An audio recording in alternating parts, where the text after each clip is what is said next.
Welcome to the Learning Pines YouTube. We hope this video helps. You begin by selecting healthy plants to trade.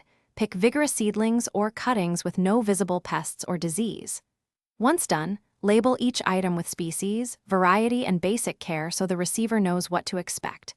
Make sure to decide trade terms in advance, seed swap, plant for plant, or a small fee like $0.05 to avoid confusion. Explain why.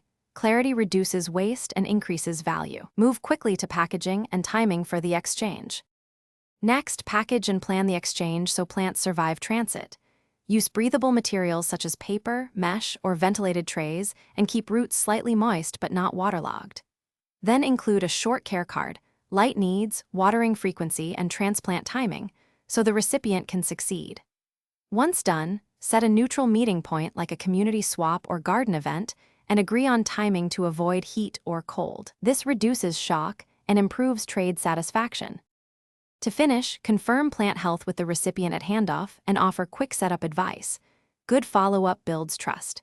If a plant shows stress, wilting, yellowing, recommend rehydration in shaded conditions and a brief recovery period before transplanting, or suggest discarding if safety is a concern. Keep simple records of each swap, date, partner, and outcome so you learn what trades work. This way, future trades get faster and more reliable, and you build a trustworthy gardening network. Thanks for watching. Consider subscribing if we helped you.